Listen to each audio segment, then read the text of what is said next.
नमस्कार, ताल ठोक के स्पेशल एडिशन में आप सभी का स्वागत है। आपके साथ मैं हूं अमन चोपड़ा। 2019 चुनाव से पहले एक तरफ विपक्षी दल महागठबंधन की रणनीति बना रहे हैं और मोदी को हटाने के मुद्दे पर एक मंच पर आने की तैयारी कर रहा है पूरा गठबंधन, महागठबंधन।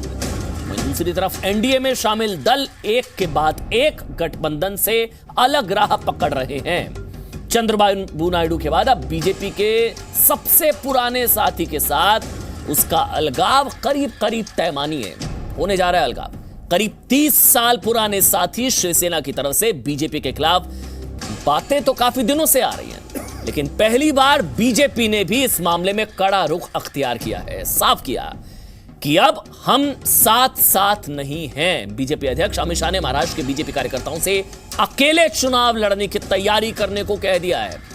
तो वहीं शिवसेना प्रमुख उद्धव ठाकरे ने पार्टी के मुखपत्र सामना को दिए एक इंटरव्यू में बीजेपी के साथ संबंधों की कड़वाहट का जिक्र किया। ऐसे में ताल ठोके हमारे बड़े सवाल क्या पूछेंगे, एक बार जल्दी से नजर डाल लेते हैं कि क्या शिवसेना की ब्लैकमेलिंग अब बीजेपी को बर्दाश्त नहीं? शिवसेना का विश्वास मौका परस्ती या महत्वाकांक्षा 2019 की? सवाल यह भी कि अपनों को नाराज करके बीजेपी 2019 कैसे जीतेगी? क्या बीजेपी शिवसेना के बीच दरार वास्तविक है या ये दिखावा है, महज दिखावा है, कोई प्रेशर टैक्टिक्स है? और ताल ठोक के पांचवा सवाल यह भी कि क्या महाराष्ट्र में बीजेपी शिवसेना के बीच शुरू हो गई है महाभारत? चर्चा की शुरुआत, उससे पहले रिपोर्ट।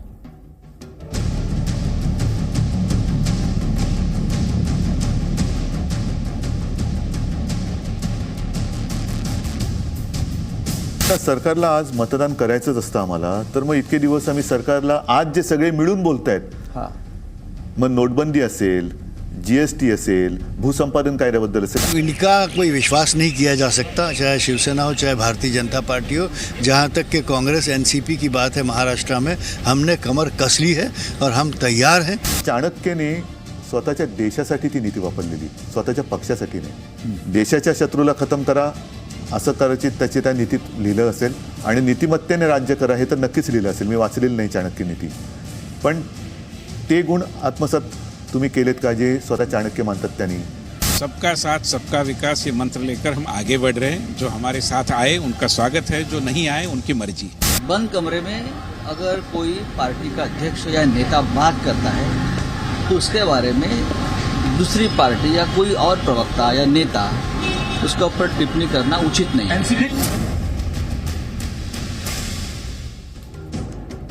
और एक बड़ा पैनल मेरे साथ है, मेरे साथ गौरव भाटिया जो कि भारतीय जनता पार्टी के प्रवक्ता है, सुप्रीम कोर्ट में वकालत करते हैं, वो मेरे साथ है। चरण सिंह सापरा साहब कांग्रेस पार्टी के प्रवक्ता, सोमनाथ सिंह रॉय टीएमसी के सपोर्टर, क्लाइड क्रास्टो जो कि एनसीपी के नेता हैं, अखिलेश तिवारी शिवसेना से मेरे साथ हैं, राष्ट्रीय संगठक शिवसेना के अखिलेश तिवारी साहब हैं, अवनी जैश अवस्थी यहाँ पर स्टूडियो में मेरे साथ है, संघ विचारक, और थोड़ी देर में अशोक वानखेड़े भी मेरे साथ जुड़ेंगे जो कि मुंबई और महाराष्ट्र की राजनीति के अच्छे जानकार हैं, सीनियर जर्नलिस्ट है। लेकिन सबसे पहले मेरा सवाल अखिलेश तिवारी साहब आप ही से, अगर इतनी घुटन हो रही है सर, हम तो रोज चर्चा करते हैं, रोज अखबारों में पढ़ते हैं, सामना में पढ़ते हैं कि अब गए तो कब गए, आपकी अब धमकी गीदड़ भपकी लगने लगी है। आप लोग जाना आप लोगों ने है नहीं, सत्ता की मलाई आप लोग खा रहे हैं पिछले 30 सालों से महाराष्ट्र में। इतनी घुटन में जी कैसे रहे हैं आप लोग? या तो छोड़िए, बाहर होइए, पक्ष में विपक्ष में कहाँ हैं? नहीं अमन जी शिवसेना सत्ता की लोलुपता में नहीं है। महाराष्ट्र की जनमानस ने जिस प्रकार का रिजल्ट दिया था, परिणाम दिया था, जनता के हित में शिवसेना विगत 52 वर्षों से कार्यरत है। रही बात जहां विपक्ष पार्टी आम जनमानस का विषय नहीं उठा पाती है, चाहे केंद्र का विषय हो चाहे राज्य सरकार का महाराष्ट्र का विषय हो, तो शिवसेना आम जनमानस के हित के लिए हमेशा अगर गलत कार्य है तो उसका विरोध करती है, और अगर सरकार अच्छा काम करती है उसकी प्रशंसा भी करती है। सत्ता की दलाली और पार्टियों पर आप लांछन लगाइए, शिवसेना सत्य रूपी हमेशा संघर्ष की है और आज कर रही है, इसमें दो राय नहीं है। अवतार और हम तो हमारी राष्ट्रीय कार्यकारिणी वंदनीय हिंदू हृदय सम्राट बाला साहब ठाकरे के जन्मदिन पर हमारे राष्ट्रीय कार्यकारिणी में आदरणीय उद्धव जी और पार्टी ने निर्णय ले लिया है। ये सत्य रूपी अवतार लेने में इतना समय क्यों लग गया आपको? 25 साल ये जो चल रहा था, 25 साल आप लोग साथ और रहे, जितने भी चुनाव 29 साल मेरे ख्याल से, 29 से 30 साल आप लोग साथ रहे। अव्वल दर्जे से 2019 आते आते अब आपको याद आया कि बीजेपी का हिंदुत्व फर्जी है, कर रही है, और आगे महाराष्ट्र के विधानसभा में हम भगवा लहरा रहे हैं, और केंद्र में भी हम, वहां पर भी हमारी रणनीति तय हो गई है, वहां भी हम झंडा लहराएंगे, भगवाकरण करेंगे, यही हम लोगों का विश्वास है। अखिलेश तिवारी साहब, सीधा सवाल सीधा जवाब दीजिएगा। 30 साल नहीं याद आया सब कुछ, ये सत्य रूपी अवतार जो आप कह रहे हैं, 30 साल सत्ता की मलाई खा रहे थे महाराष्ट्र में, 4 साल हो गए हैं, अब अचानक से 2019 आते आते आपको याद आया कि बीजेपी का हिंदुत्व तो फर्जी है भाई। इसे मौका परस्ती कहा जाएगा ना, आप मौका परस्त हैं आप लोग। मैं आपको बता दूं, सुनिए, हम लोग मौका परस्त नहीं है, हमारी ही सच्चाई और सत्यता की लड़ाई है। हमने 1 साल के पहले अर्थात 23 जनवरी 1918 को पार्टी ने हमारा निर्णय सुना दिया गया कि हम लोग अकेला चुनाव लड़ रहे हैं। जो हम लोगों का 25 साल से गठबंधन था, किस पर गठबंधन था? हिंदू राष्ट्र के लिए। ठीक है। भगवान श्री रामचंद्र का भव्य मंदिर उत्तर प्रदेश में, जो भारत के तमाम हिंदुओं की अस्मिता है, भव्य निर्माण बने, तो बीजेपी का हिंदुत्व फर्जी है। धारा 300 हटे, बीजेपी का हिंदुत्व फर्जी है, मतलब समान नागरिकता लगे, बीजेपी का हिंदुत्व फर्जी है। हमारा गठबंधन इतना काल चला। ठीक है सर, मुझे आगे जाना है, जल्दी से बता दीजिए। जरा बात पूरा नहीं सर, एक मिनट, मैं एक बार मैं सब पैनल को इंट्रोड्यूस करा दूं, एक एक करके सब अपना रिएक्शन दे देंगे, डिबेट ओपन करेंगे, फिर आप खुलकर बोलिएगा। बस जाते जाते 1 मिनट ये बता दीजिए, फिर मैं बाकी पैनलिस्ट के पास जाऊंगा। बीजेपी का हिंदुत्व फर्जी है मतलब आपके हिसाब से? जी, पूरा देश देख रहा है, पूरा देश देख रहा है। गौरव भाटिया, क्या हुआ? भगवान राम के मंदिर का क्या हुआ? ठीक है। समान नागरिकता क्या हुआ? गौरव भाटिया, इतनी ठीक है गौरव भाटिया, देश के सामने। ठीक है सर, अखिलेश तिवारी साहब, हो गया अखिलेश तिवारी, बहुत टाइम दिया सर मैंने आपको। गौरव भाटिया, वो सास बहू का रिश्ता याद आ जाता है, इतने ताने पड़ रहे हैं आपको, इतने ताने, इतना सुना रही है शिवसेना, फिर भी आप मना रहे हैं, कोशिश कर रहे हैं, अभी भी कहेंगे हम साथ साथ हैं, या अभी भी मनाएंगे इनको? वो कह रही है आपका हिंदुत्व फर्जी है। देखिए अमन चोपड़ा जी, मैं शुरुआत ये कह के करना चाहूँगा कि जहाँ तक भारतीय जनता पार्टी की बात है, हम लोग इस जो एनडीए का गठबंधन है, इसमें बड़े भाई की भूमिका निभाते हैं। किसी की कोई अगर एक जेन्युइन कंसर्न है, उससे बातचीत की जा सकती है, लेकिन कोई भी हमें धमकी दे या ब्लैकमेल करे, ये नहीं लिया जाएगा। और शिवसेना पे मैं ये कहना चाहूँगा, आप देखिए, उन्होंने जब अविश्वास प्रस्ताव आया तो वॉकआउट किया। अगर अविश्वास प्रस्ताव में उन्होंने वॉकआउट किया तो वो कहीं ना कहीं ऐसे महाठगबंधन के साथ खड़े थे जिसमें ऐसे ऐसे लोग हैं जो कहते हैं कि कांग्रेस मुस्लिमों की पार्टी है, जो कहते हैं कि अगर नरेंद्र मोदी जी दोबारा देश के प्रधानमंत्री बने तो हिंदू पाकिस्तान बन जाएगा भारत, और हिंदू तालिबान कहते हैं और हिंदू आतंकवाद का प्रयोग करते हैं। तो क्या आज शिवसेना ऐसी पार्टियों के साथ खड़ी है? दूसरी बात, आप सरकार के भागीदार हैं, और संविधान अगर पढ़ा होता अखिलेश जी ने, जो मैं उम्मीद करता हूं पढ़ा जरूर होगा, कलेक्टिव रिस्पॉन्सिबिलिटी होती है। आप सरकार में भी हैं और उसके बाद सरकार की आलोचना बाहर करते हैं। आपके कोई सुझाव है तो आप सरकार के अंदर भी वो सुझाव दे सकते हैं। और भारतीय जनता पार्टी का जो संगठन है वो महाराष्ट्र में भी सबसे बड़ी सुझाव ले तो ना। ठीक है, ये अब कड़वाहट उस स्तर पर पहुंच गई है कि अब पैचअप की गुंजाइश नहीं है सर। देखिए, अब ये पैचअप की कोई गुंजाइश नहीं रहेगी है। गौरव भाटिया, मैं आपके पास आऊंगा, अखिलेश तिवारी साहब आपके पास आऊंगा। अब कड़वाहट और तलखी स्तर पर पहुंच चुकी है कि बीजेपी का हिंदुत्व फर्जी हिंदुत्व है, किसी के कंधे की जरूरत नहीं है गोली चलाने के लिए, बहुत कुछ सब कहा जा चुका है कि अब फिर से आप लोग साथ आ नहीं सकते, या प्रेशर टैक्टिक्स भी हो सकती है। बहरहाल पॉलिटिकल एनालिस्ट बताएंगे। लेकिन चरण सिंह सापरा साहब, जो कि कांग्रेस पार्टी के प्रवक्ता हैं, सापरा साहब, खुश तो बहुत होंगे आप, दो हिंदूवादी पार्टियां आपस में लड़ रही हैं, हिंदू लड़ रहे हैं। बात कर सकता हूं अमन जी? एक मिनट सर, एक मिनट सर, चरण सिंह सापरा। नहीं, देखिए अमन जी ऐसा है कि देखिए, पहले टीडीपी भारतीय जनता पार्टी से अलग हुई, अब शिवसेना ने मेरे ख्याल से तकरीबन 8 महीने पहले अनाउंस कर दिया कि वो अलग चुनाव लड़ेंगे। यानी शिवसेना को भी ये समझ में आ रहा है कि ऐसा कोई सगा नहीं जिसको मोदी जी ने ठगा नहीं, और धीरे धीरे कुशवाहा जी को भी समझ में आ रहा है, और धीरे धीरे ओम प्रकाश राजभर जी को भी समझ में आ रहा है। उसी तरह से नीतीश कुमार जी भी आंखें दिखा रहे हैं कि बिहार में चेहरा मैं रहूंगा, आप नहीं रहेंगे। फिर नीतीश कुमार पहले से ही कह चुके हैं कि आरएसएस मुक्त भारत मुझे चाहिए। तो ये तमाम सारी चीजें जो है ना, गौरव जी मैं आपके बीच नहीं बोल रहा था, अभी सुनने की शक्ति रखिए थोड़ा। तो ये कहीं ना कहीं इनके जो साथी है ना, उनको भी समझ में आ रहा है कि मोदी जी और इनके जो साथी हैं, ये शाह और शहनशाह, ये दोनों मिलके हमको ठगते हैं। इसीलिए आप देखिए जो उपचुनाव हुए पिछले 1.5 साल में, 13 लोकसभा के चुनाव हुए, उसमें 12 जगह में कमल मुरझाया है। और वो इसीलिए मुरझाया है कि महागठबंधन बना है और लोगों का विश्वास इन्होंने खोया है, इसीलिए कमल मुरझाया है। तो लोग ये उपचुनाव दिख रहा है, लोग इनकी घर वापसी करना चाहते हैं, चोट देकर घर वापसी करना चाहते हैं। ये गौरव भाटिया के पास तो सहन शक्ति नहीं है सुनने की। गौरव भाटिया मोस्ट इंटॉलरेंस प्रवक्ता है भारतीय जनता पार्टी के। नहीं सर, इस तरह से ये केवल प्रशंसा सुन सकते हैं। आप बीच में कूद पड़ेंगे तो मैं आपको आपको बुरा लगेगा सर। बताओ तो ये चिल्लाने पर्सनल नहीं, चलिए ठीक है सर। ये इनको कहिए बच्चों के सोमनाथ सिंह रॉय, ठीक है सर, एक मिनट। अच्छे व्यक्ति हैं। सोमनाथ सिंह रॉय टीएमसी के सपोर्टर मेरे साथ है, एक मिनट सर। सोमनाथ सिंह रॉय साहब, अभी आपसे थोड़े दिन पहले चर्चा हो रही थी, मत करिए गौरव। शिवसेना कह रही है कि बीजेपी का हिंदुत्व फर्जी है। चलिए कम से कम हिंदुत्व जो है तालिबानी तो नहीं है, कम से कम ममता की नजर वाला। नहीं, ममता जी ने जो बोला है अमन, वो मैं बंगाली में एक बार बोलना चाहता हूँ। আমি ওই হিন্দুত্বকে বিশ্বাস করি যে হিন্দুত্ব বিবেকানন্দ ও রামকৃষ্ণ পরমহংসদের দেখিয়ে গেছে। मतलब मैं वही हिंदुत्व को विश्वास करता हूँ जो विवेकानंद और रामकृष्ण परमहंस मानते हैं। मैं वो हिंदुत्व को विश्वास करता हूँ जो हिंदुत्व हिंदू और मुस्लिम एक साथ रहने के लिए सिखाया है, मुस्लिम को भाई कहने के लिए सिखाया है। मैं वो हिंदू को विश्वास करता हूँ। वो हिंदू को विश्वास करता नहीं हूँ जो तालिबानी है, जो गोरक्षस के नाम पे 2 दिन पहले राजस्थान में अकबर को मार दिया है। लिंचिंग के बारे में आपको पता है देश का हालत क्या हो रहा है हर जगह। वो हिंदू तालिबानी हो गया ना फिर। जो हिंदू तालिबानी बोल तो दिया सर, आप भी यहाँ पर बैठकर बोल रहे हैं हिंदुओं को तालिबानी। गौरी लंकेश को मारते हैं। सोमनाथ सिंह रॉय, हिंदू तालिबानी तो आप भी बोल रहे हैं, क्या फर्क रह गया?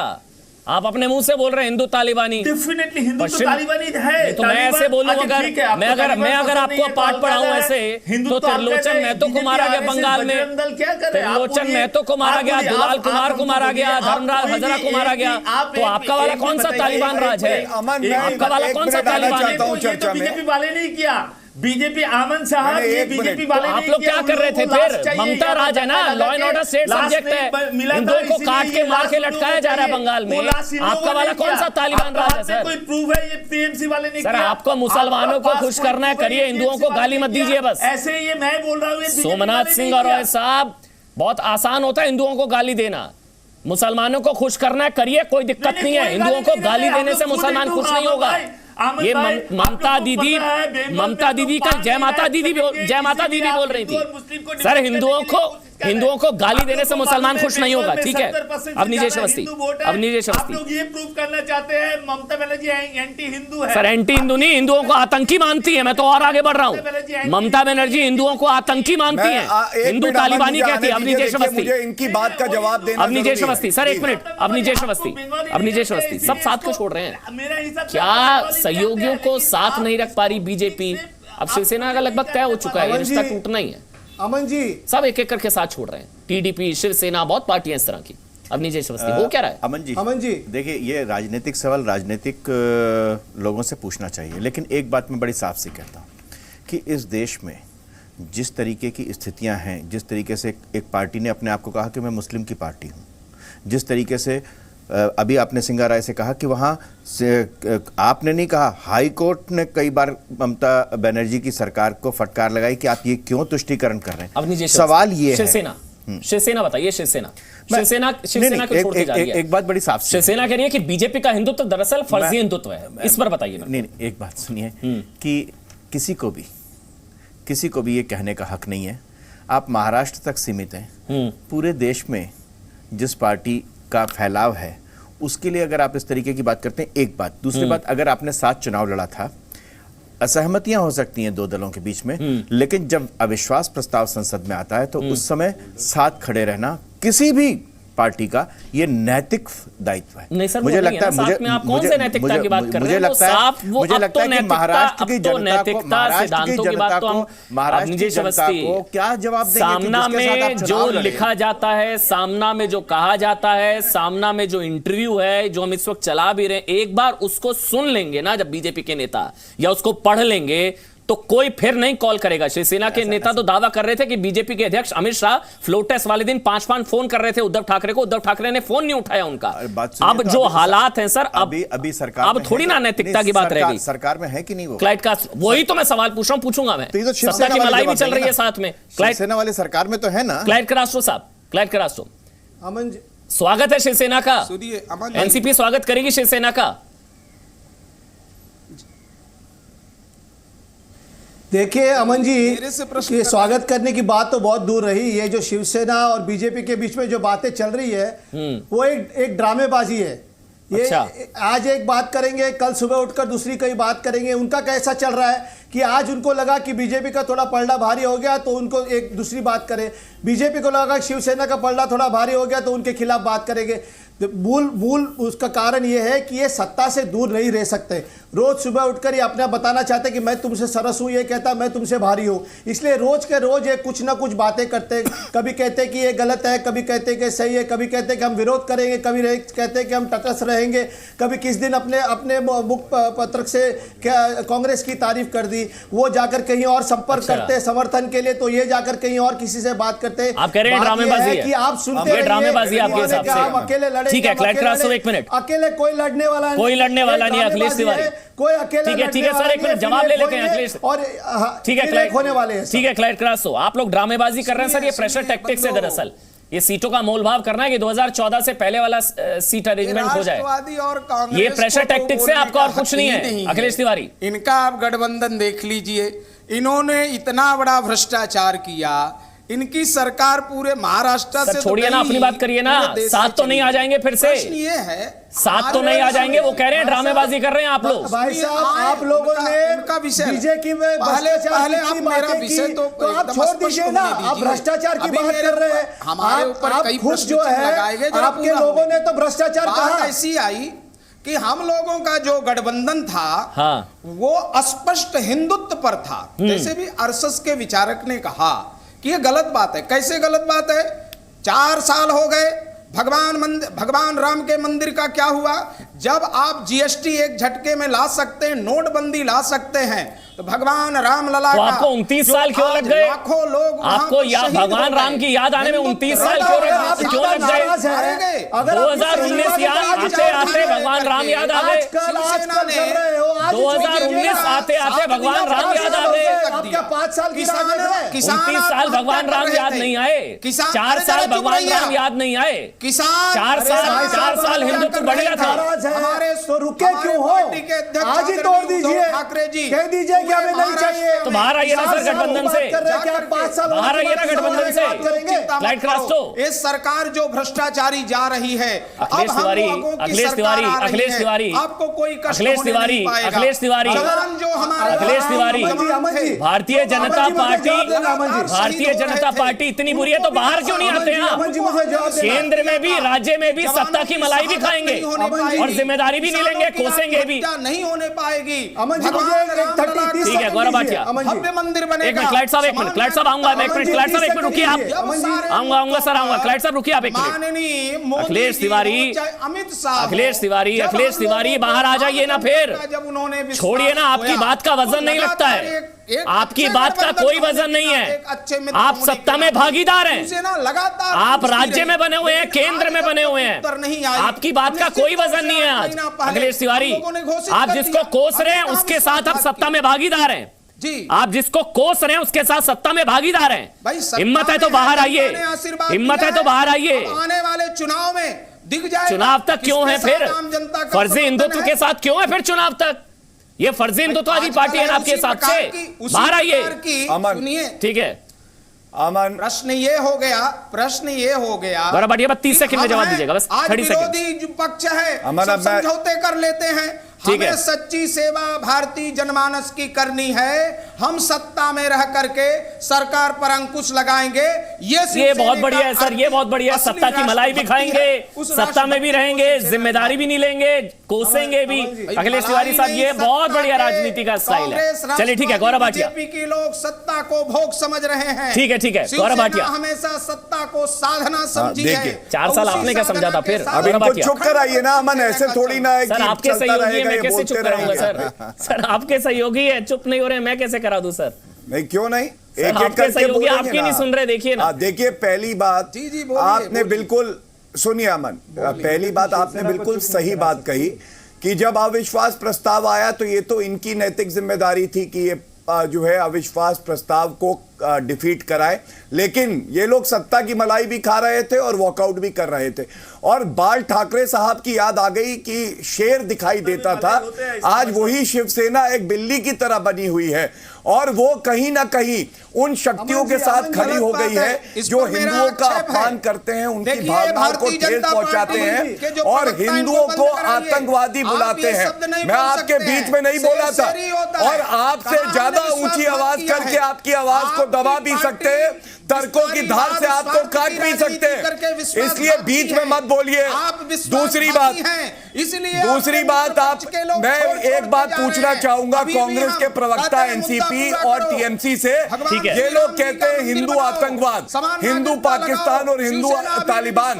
जब त्रिलोचन महतो, दुलाल कुमार मारे गए या बाटला हाउस में आतंकवादी मारे गए या अफजल गुरु, तो बोलेंगे कि वो इस्लामिक आतंकवाद है? ठीक है, हिम्मत है इनकी, राहुल गांधी बोले इस्लामिक आतंकवाद को खत्म किया जाएगा। तो ये जो धर्म के चश्मे से आतंकवाद अपनी तुष्टीकरण की राजनीति बढ़ाने के लिए करते हैं, इसकी हम लोग घोर निंदा करते हैं और इनको इनकी हैसियत दिखाना जरूरी है। देखिए, एक मिनट, हाँ, गौरव भाटिया, एक मिनट, गौरव भाटिया एक मिनट, ठीक है, गौरव भाटिया, ठीक है सर, एक मिनट, गौरव भाटिया। अखिलेश तिवारी, एक सीधे सवाल का जवाब दीजिएगा, फिर मैं आगे बढ़ूंगा। सीधा सवाल है आपसे सर, अगर मोदी का हिंदुत्व फर्जी है तो क्या राहुल गांधी का हिंदुत्व असली है?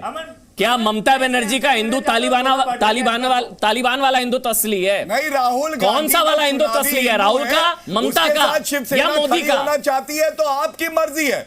अखिलेश तिवारी, राहुल का हिंदुत्व पसंद है, रहेंगे और आलोचना भी करेंगे, ऐसी दोहरी राजनीति नहीं चलेगी। शिवसेना का हिंदुत्व किसे असली मानता है? हाँ। इस विचारधारा में कौन है? चंदन है इस देश की मिट्टी, तपोभूमि हर ग्राम है, हर बाला देवी की प्रतिमा, बच्चा बच्चा श्री राम है। गांधी चुनावी हिंदू के साथ खड़ा होना चाहते हैं। ये कविता सुना के सवाल से बच जाएंगे क्या? पूछ रहा हूं, कविता सुना के सवाल से भाग जाएंगे क्या? जिम्मेदारी नहीं है, कविता सुनाकर सवाल से भाग जाएंगे क्या? नहीं हो सकता। संजय राउत कहते हैं कि राहुल गांधी विरोधी दल के नेता के तौर पर स्थापित हो गए हैं। संजय राउत कहते हैं कि राहुल गांधी विरोधी दल के नेता के तौर पर स्थापित हो गए हैं। ये वही राहुल गांधी जो कहते हैं कि लश्कर से ज्यादा खतरनाक हिंदूवादी हैं, कट्टर हिंदूवादी हैं, और आप तथाकथित सबसे बड़ी हिंदूवादी पार्टी बाला साहब ठाकरे, हिंदू हृदय सम्राट, आप अपनी सत्ता बचाने के लिए हिंदुओं को कुर्बान करने के लिए तैयार हैं। थोड़ी भी राजनीति की ईमानदारी है ना सर? तो राहुल गांधी और ममता के खिलाफ बोलिए। ठाकरे साहब चले गए, सत्ता के लिए हिंदुओं को कुर्बान कर देंगे शिवसेना। अब इन लोग के कोई सिद्धांत नहीं बाकी है, ठीक है? सत्ता का सुख भी भोगेंगे और आलोचना भी सोमनाथ सिंह रॉय, गौरव भाटिया जी सिद्धांत हमारा ही है, आप सिद्धांत से विहीन हो गए बंधु। सर, आपका सिद्धांत दिख रहा है, जो आतंकवादी कहते हैं हिंदुओं को, उनके साथ आप गलभैया कर रहे हैं। आपका बड़ा अच्छा सिद्धांत है, ठीक है। सोमनाथ सिंह रॉय, उसके बाद आपके पास आ रहा हूँ। सोमनाथ सिंह रॉय, मैं कुछ पॉइंट रखना चाहता हूँ। सोमनाथ सिंह रॉय, उसके बाद मैं आपके पास आ रहा हूँ सर, कहना चाहता हूँ। सोमनाथ सिंह रॉय साहब, आपका वाला हिंदू तो तालिबानी है, राइट? नहीं, मैं पहले ये बात कहना चाहता हूं, गौरव भाटिया जी ने एक अच्छा बात किया, सत्ते पे मलाई होता है, ये पहली बार सुना। सत्ते पे आने का बाद देश को सेवा करना चाहिए, मलाई खाना नहीं। ये मलाई का बात कहां से ये आया ये पता नहीं। हाँ, जो झूठी भावना से रहता है सरकार में वो मलाई खाता है। और जहां तक भारतीय जनता पार्टी की बात है, हम लोग जन की सेवा करते हैं, यही फर्क है। जैसे ममता बनर्जी खा रही है, जाके मलाई 2002 में गुजरात में 2000 से ज्यादा मुस्लिम करना बंद करिए। जो मरा था उसके लिए भी नरेंद्र मोदी दाई है, ये मान लीजिए। त्रिलोचन आप मान लीजिए 2002 में गुजरात में जो दंगा हुआ था, ममता बनर्जी आएंगी, आंसू पोंछ ले, उसके लिए उनके साथ खड़ी है, तो भारतीय जनता पार्टी खड़ी है, हमारा संगठन खड़ा है। आप लोग बोल रहे हैं उसके लिए ममता बनर्जी कहती है कि हिंदुत्व को तालिबान बनाया जा रहा है। मुस्लिम मरा था, इस तरह के शब्दों का प्रयोग करेंगे आप हिंदुओं के लिए। नरेंद्र मोदी जी वो मतलब वहां पे सर्वोच्च न्यायालय ने फटकार लगाई ममता बनर्जी को, कहा लोकतंत्र जमीन पे नहीं है पश्चिम बंगाल में। आप लोग तो ठीक है, सोमनाथ सिंह राय साहब, एक मिनट, गौरव भाटिया एक मिनट, मेरे साथ अशोक वानखेड़े भी जुड़ चुके हैं। एक मिनट सर, एक मिनट सर, एक मिनट, सोमनाथ सिंह राय, गौरव भाटिया एक मिनट। अशोक वानखेड़े महाराष्ट्र की राजनीति के बड़े जानकार हैं, सीनियर जर्नलिस्ट हैं। अशोक वानखेड़े साहब, ये चल क्या रहा है महाराष्ट्र में, आप तो बेहतर तरीके से बता सकते हैं। ये सास बहू का रिश्ता होता है मेरे ख्याल से, इसमें ताने भी हैं, नखरे भी हैं, ताने भी रोज पड़ रहे हैं कि बीजेपी का हिंदुत्व फर्जी है, लेकिन साथ भी रहना है, या ये प्रेशर टैक्टिक्स है? नहीं, प्रेशर टैक्टिक्स बिल्कुल नहीं है। इस बार शिवसेना ने जो अपना राजनीतिक प्रस्ताव पारित किया अपने अधिवेशन में, जिसमें बड़ा क्लियर कह दिया था कि वो अकेला चुनाव लड़ेंगे। सवाल ये है कि शिवसेना चाहती है कि भारतीय जनता पार्टी केंद्र से उनके मंत्री को हटाएंगे। ये एक दूसरे में लॉकअप हुए हैं। यदि केंद्र से शिवसेना के मंत्री हटाए जाते हैं तो वहाँ महाराष्ट्र में सरकार गिरती है। यदि महाराष्ट्र की सरकार गिरती है, यदि महाराष्ट्र में सरकार गिरती है तो फिर शिवसेना म्युनिसिपल कॉर्पोरेशन से हटती है।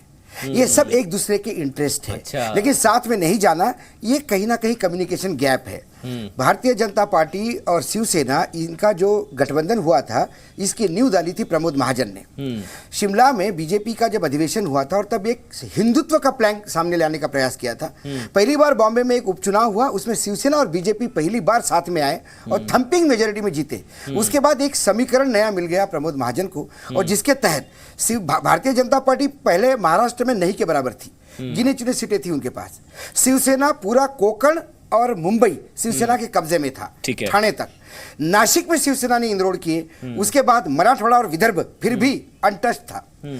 उसके बाद जब शिवसेना और बीजेपी साथ में आई तो दोनों पार्टियां बढ़ी, लेकिन शिवसेना हमेशा ये चाहती थी कि भाई हमारा बड़ा भाई का रोल हम अदा करें। तो ये प्रेशर टैक्टिक्स भी हो सकता है ना फिर 2014 से पहले वाला सीट अरेंजमेंट हो, बिग ब्रदर की भूमिका में शिवसेना हो, बीजेपी ना हो। प्रेशर टैक्टिक्स में इसलिए नहीं मना करता क्योंकि अब पानी इतना बह चुका है, इतना पानी बह चुका है, इसके बाद इकट्ठा लड़े तो जनता पूछेगी महाराष्ट्र की कि ये अभी तक लड़े क्यों। फिर फर्जी हिंदुत्व वालों के साथ कैसे आ गए, ये पूछेंगे ना। ठीक है, सापरा साहब मेरे ख्याल से आपको जोड़ना चाह रहे थे। सापरा साहब, शिवसेना का स्वागत है, शिव भक्त राहुल गांधी शिवसेना की सेना को शामिल करेंगे महागठबंधन में?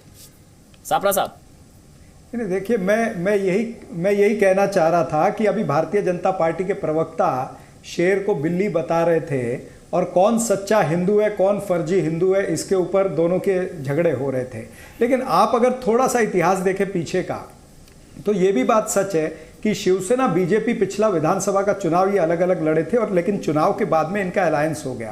उसी तरह से कल्याण डोंबिवली का महानगर पालिका या मुंबई महानगर पालिका का चुनाव भी अलग अलग लड़े हैं, लेकिन बाद में इकट्ठे हो जाते हैं। तो कहीं ना कहीं ऐसा भी हो सकता है कि ये नूरा कुश्ती खेल रहे हैं, ये भी संभावना है इसमें, इस संभावना से दूर नहीं जाया जा सकता। हालांकि अशोक वानखेड़े जी ने कहा कि बहुत पानी बह गया है, ये भी बात सच है, लेकिन ये एक दूसरे को तोल रहे हैं, एक दूसरे को देख रहे हैं कि कौन कितना हमको लिवरेज देता है। नहीं तो ठीक है, सापरा साहब एक चीज बताइए ना, सापरा साहब, लोकसभा के साथ साथ ये विधानसभा की सीटों का भी बंटवारा करें। अगर इतना पानी बह गया है, सर अगर इतना पानी बह गया है तो क्या शिवसेना का स्वागत करेंगे राहुल गांधी? सवाल का उत्तर दूंगा सर, मुझे बताइए ना, शिव भक्त राहुल गांधी शिवसेना की सेना को शामिल करेंगे अपनी सेना में? आप मसालेदार प्रश्न पूछते हैं, आपका उत्तर दूंगा, लेकिन ये भी हकीकत है कि शिवसेना चाहती है कि विधानसभा और लोकसभा की सीटों का बंटवारा जो है एक साथ चर्चा हो, और भारतीय जनता पार्टी एक साथ नहीं करना चाहती। वो कहते पहले लोकसभा का करेंगे फिर विधानसभा का, तो दोनों का एक के ऊपर दूसरे के ऊपर अविश्वास है। ठीक है, ये बात गौरव भाटिया, ये देखिए, ये सापरा साहब भी कह रहे हैं, अशोक वानखेड़े भी कह रहे हैं कि शायद ये प्रेशर टैक्टिक्स हो सकता है, लेकिन पानी इतना बह गया। धारा बहुत अलग है, ये दरअसल ज्यादा सीटें और बिग ब्रदर की भूमिका में आना चाह रही है शिवसेना, समझिए उनका दर्द। अमन जी, मैं आपको बताता हूं, ये जो कांग्रेस है ना, ये आज जूनियर पार्टनर बन के है। और आप देखिए, चाहे वो कर्नाटका हो, चाहे वो बिहार और चाहे उत्तर प्रदेश, इनका अस्तित्व खतरे में है आज। और महागठबंधन का ये हाल है। छोड़िए, पहले शिवसेना को किस महागठबंधन तरह से- में सवाल आपने क्या पूछा? सवाल आपने क्या राहुल पूछा? गांधी हमें कबूल नहीं है। इसको आप बिल्ली बोल रहे हो। मैं अपनी बात पूरी कर सकता हूँ क्या? बीच में कोई बोल रहा है। नहीं, एक मिनट। शेर आपको बिल्ली साहब जवाब तो आपने भी नहीं दिया था। सवाल उस पे है। सर सवाल तो मैंने आपसे शिवसेना का स्वागत करेंगे आपने भी कहा दिया था। अपनी मर्जी से सवालों को घुमा तो आप लोग देते हैं। गौरव भाटिया भी वही कर रहे हैं। कांग्रेस का हाल आज यही है जो कांग्रेस के प्रवक्ता कर रहे हैं। आपने सुना नहीं मेरा कुछ उत्तर। तथ्य होंगे आपने नहीं, मेरा कुछ उत्तर दम सुना होगा नहीं है। नहीं, मैंने इसलिए ये कहा कि हम दोनों की चीखा विचारधारा अलग है। चिल्ली रोक करा दो, चाहे पार्लियामेंट के अंदर हो चाहे बाहर हो। ठीक है। मैं अपनी बात पूरी कर लूं, ठीक है। अच्छा यही रहे। शिवसेना को महाराष्ट्र में बाद में देखेंगे। ठीक है गौरव भाटिया कंप्लीट कीजिए। देखिए कांग्रेस ये मानती है, सोनिया गांधी जी चाहती हैं कि उनका पुत्र जल्दी प्रधानमंत्री बने। मैं दलों की हालत बता दूं जो महागठबंधन में ये चाहते हैं आ जाएं। ममता बनर्जी ने कहा कांग्रेस से बड़ी निकम्मी पार्टी शिवसेना से निपटोगे महाराष्ट्र में, तब हमारे तक आओगे। ये भी उसके ध्यान बाद रखना। जेडीएस के कुमार स्वामी की आंखों में आंसू आ गए। रोते रोते उन्होंने कहा कि कांग्रेस मुझे ब्लैकमेल कर रही है। एनसीपी चेहरा नहीं है। गौरव जी, गौरव जी शिवसेना को मनाएंगे या नहीं? खुद का शिवसेना को मनाएंगे या नहीं ये बताइए। शिवसेना को अब और तो नहीं मनाएंगे ना? इतने ताने मार चुके हैं शिवसेना आपको, अब मनाएंगे तो नहीं शिवसेना को? शिवसेना पे भी उत्तर दे देता। हाँ शिवसेना को और तो नहीं मनाएंगे ना? मैं एक बात बता दूं, बिल्कुल अमित शाह पहली बात सरकार ये में जनता की सरकार है और अगर शिवसेना उद्धव ठाकरे की गोद में बैठ करने की कोशिश करेगी तो ब्लैकमेल नहीं सहा जाएगा। और इसकी वजह ये है पिछले महाराष्ट्र के चुनाव में भी 122 सीटें बीजेपी की आई। इसका जवाब देता हूं। तो हमारा गौरव भाटिया मेरे ख्याल से आपको गुंजाइश बची है कि अभी भी मजबूत है, बीजेपी का हिंदुत्व फर्जी है, यहां तक कह दिया गया। सर क्या गुंजाइश बची है अशोक मानखड़े उसके बाद? सवाल देखिए कि गौरव भाटिया जो बार-बार 122 सीटें, गौरव जी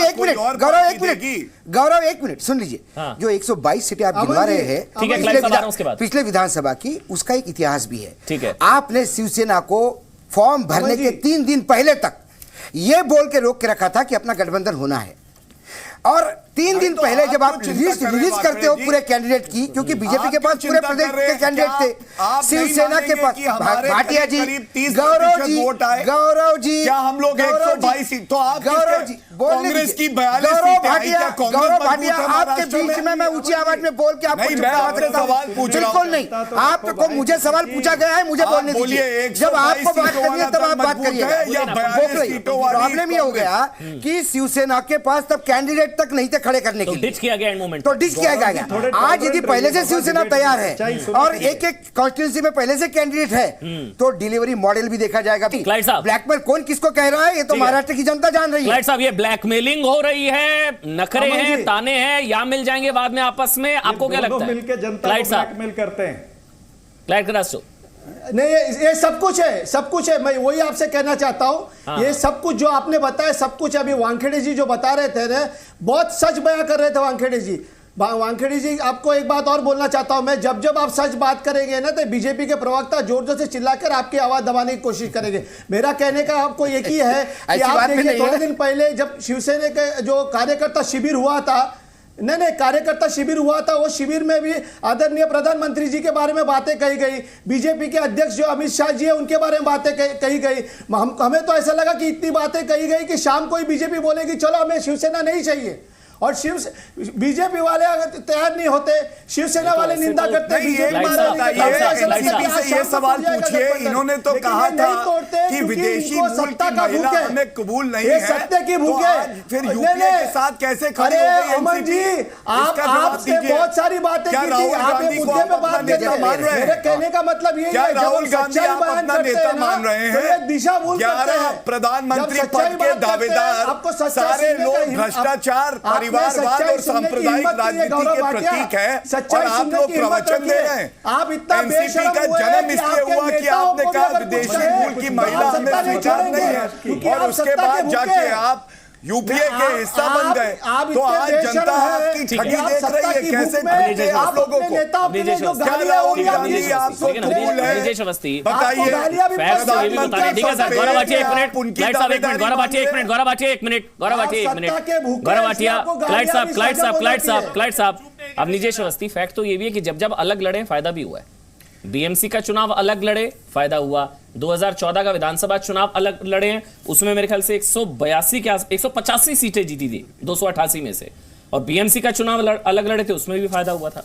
तो विपक्ष को ज्यादा खुश होने की भी जरूरत नहीं है मेरे ख्याल से। नहीं, विपक्ष को, और मैं जो शिवसेना के प्रवक्ता बैठे, मैं उनसे सिर्फ एक सवाल करना चाहता हूं। चरणजीत सिंह सापरा ने तो जवाब नहीं दिया कि क्या शिवसेना का समय आप वेलकम करेंगे कि नहीं करेंगे, लेकिन सवाल यह है कि शिवसेना उन पार्टियों के साथ मिलकर के खड़ी होगी जिन्होंने स्वतंत्र वीर सावरकर को गद्दार कहा, एक बार नहीं हजारों बार कहा। टेलीविजन डिबेट में मेरी सैकड़ों बार उनसे हुई है, और उन्होंने जो पानी पी पी करके सावरकर को कोसा और जो गंदी भद्दी गालियां दी हैं, उन गालियों के साथ शिवसेना महाराष्ट्र की जनता के समक्ष किस मुंह से जाके खड़ी होगी, मुझे ये पूछना है। ठीक है, अशोक वानखेड़े से अखिलेश तिवारी, राहुल का हिंदुत्व कबूल है, सावरकर को जो गद्दार कहा, जिन्होंने सार्वजनिक रूप से गद्दार कहा, अखिलेश तिवारी। शिवसेना ऐसे हिंदुत्ववादी और ऐसे विचारधाराओं के साथ कभी नहीं खड़ी थी, और जो अभी भारतीय जनता पार्टी, गौरव भाटिया शायद अभी भारतीय जनता पार्टी में बहुत कम समय पहले आए,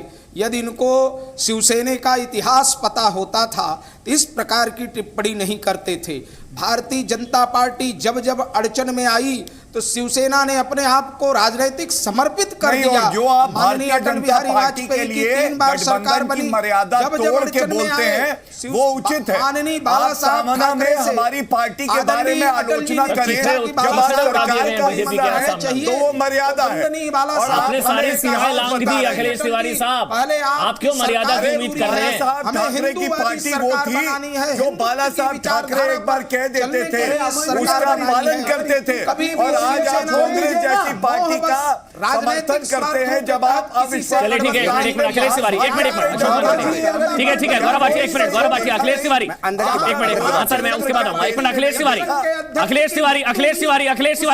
तिवारी, मोदी नहीं तो कौन, मोदी नहीं तो कौन। चलिए ठीक है अखिलेश तिवारी सवाल का जवाब दीजिएगा। अखिलेश तिवारी सर सवाल लीजिए, आप प्रवचन दे रहे हैं। अखिलेश तिवारी प्रवचन मत दीजिए, सवाल का जवाब दीजिए। मोदी नहीं तो कौन, ऊपर लांछन, मोदी नहीं तो कौन, आप लोगों की मोदी नहीं तो कौन, शिवसेना के नहीं बोलेंगे आप। ठीक है सर, अखिलेश तिवारी हो गया अखिलेश तिवारी सबसे सबल है, तब आप उसको ठीक है सर। अखिलेश तिवारी सवाल का जवाब दीजिए, मोदी नहीं तो कौन, मोदी नहीं तो कौन, बताइए आप। बोलिए, शिवसेना के हिसाब से मोदी नहीं तो कौन?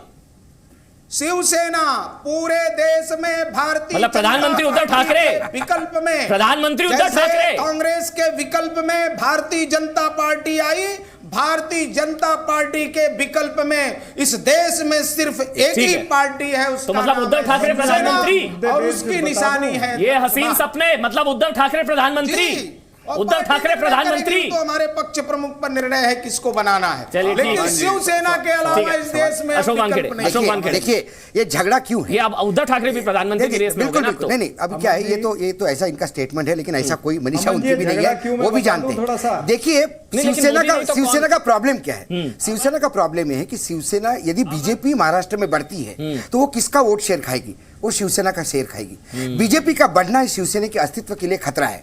दूसरी बात, पहली बार बीएमसी में शिवसेना को बीजेपी के साथ सरकार बनानी पड़ी, बीजेपी के भरोसे। ठाणे म्युनिसिपल कॉर्पोरेशन और बीएमसी ये दो एटीएम है शिवसेना के, यहां से लाइफलाइन है शिवसेना की। तो बीएमसी चला जाएगा अगर गठबंधन। एग्जैक्टली, शरद पवार महाराष्ट्र के ऐसे राजनीतिज्ञ हैं जिनके पार्टी के पास भले ही ज्यादा लोग नहीं हो संसद में, लेकिन महाराष्ट्र की राजनीति वो चलाते हैं। सिंगल पॉइंट प्रॉब्लम ये है कि नरेंद्र मोदी भी जाके उन्हीं के कॉन्स्टिट्यूंसी में कहते कि वो मेरे गुरु है, और उसके बाद वो कहते कि नरेंद्र मोदी देश को डुबा रहे। मेरा कहने का मतलब है शिवसेना और शरद पवार भी शिवसेना से ही ज्ञान लेते हैं, मैंने शरद पवार से शिवसेना ज्ञान लेती है। जो अंडरस्टैंडिंग मुझे पता मेरे सोर्स से, वो अंडरस्टैंडिंग ये है कि विधानसभा चुनाव में आने वाले या लोकसभा चुनाव में वो शिवसेना को कुछ सीट छोड़ेंगे जो फ्रेंडली कॉन्टेस्ट के तहत। ठीक है। शिवसेना कांग्रेस एनसीपी को बेल आउट करेगी। ठीक है। म्युनिसिपल कॉर्पोरेशन मुंबई और ठाणे ये शिवसेना को देने की गारंटी शरद पवार लेंगे। ये आपकी अंडरस्टैंडिंग है, मतलब एनसीपी की कुछ अंडरस्टैंडिंग है? ये फॉर्मूला वर्कआउट हो रहा है। ये फॉर्मूला वर्कआउट हो रहा है। देखो शिवसेना को दिल्ली से मतलब नहीं है। इसीलिए मैं आपसे बार बार पूछ रहा था ना कि शिवसेना का स्वागत है एनसीपी में, आप जवाब ही नहीं दे रहे हैं। स्वागत है शिवसेना का। अमन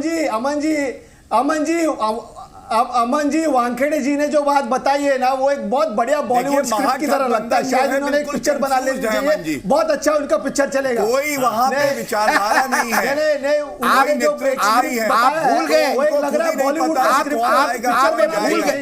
भूल गए, आप भूल गए कि शिवसेना के प्रमुख बाल ठाकरे और शरद पवार की दोस्ती क्या थी। बंगाल में वो अकेले चुनाव लड़ेंगे। कोई भी कहीं जा सकता है। यहाँ उत्तर प्रदेश में मायावती और